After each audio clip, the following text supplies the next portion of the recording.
content to follow the template of games like Guitar Hero, Nintendo has aimed to create a title that focuses on the freedom of creating music rather than trying to achieve a perfect score. It's a different take on the genre, but does it produce a sweet sound, or is it just a racket?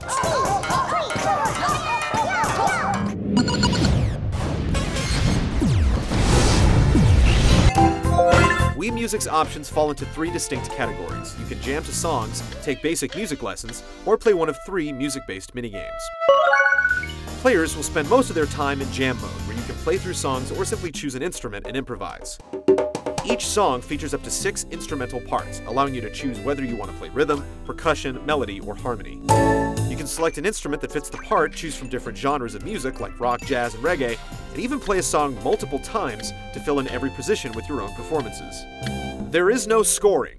Instead, after each song, you're allowed to grade yourself. It's absurd.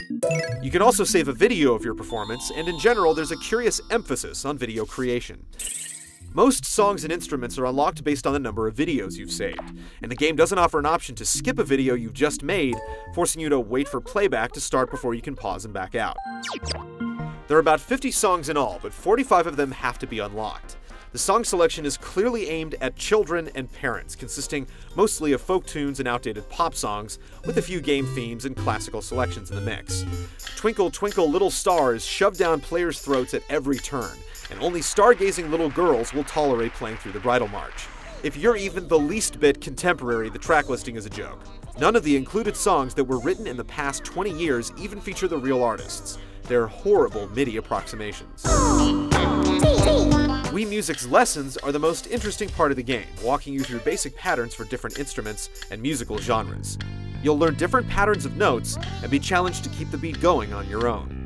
Wii Music's minigames include the Guitar Hero-like handbell harmony, the baton-waving maestro mode, and Pitch Perfect, which runs players through a gauntlet of pitch-matching tests. While the game's lessons serve as a decent means of guiding players towards musical education, the weak song list and forced video creation won't hold players' attention for long.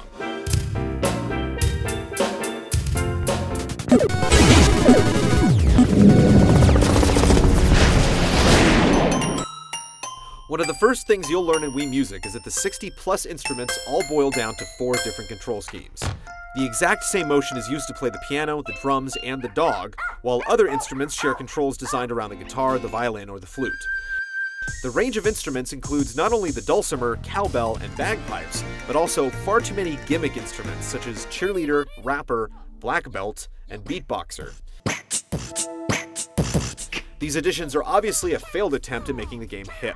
Combining several of them into a band can make for music even worse than what's included on the disc. If you hit the key notes in one of the pre-programmed songs, you'll get some decent results, but trying to pick up an instrument and improvise doesn't really work since you have no control over the notes you're playing. While some players have anticipated the game's expanded drum mode, the controls are terrible. Rather than simply striking out in the proper direction to hit each drum, players have to hold a different button or direction on the control pad and waggle. It doesn't matter how you hold the Wii Remote or nunchuck, it makes for lots of confusion and tired thumbs. Sounding good while playing Wii Music is practically impossible. If you attempt to get a group of people to play by ear as intended, make sure you have some earplugs handy. Frustration is the word that comes to mind as you try to remember a tune or find your place. However, Wii Music's dirty little secret is that you can actually display a note chart by hitting the minus button. It isn't visually elegant, but it does provide a clear guide and makes Wii Music far more easy on the ears. It has a casual vibe, but getting a satisfying result can take more dedication than you'd expect to get satisfactory results.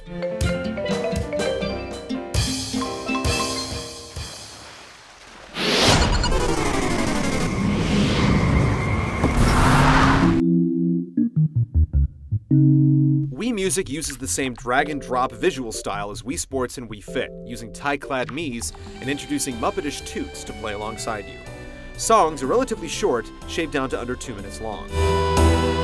For a music game, you'd expect Nintendo to adopt high-quality sound samples like those found in jam sessions on the DS. But the instruments in Wii Music are outmatched even by some cell phone ringtones. Any parents who buy this for their kids will likely soon regret it.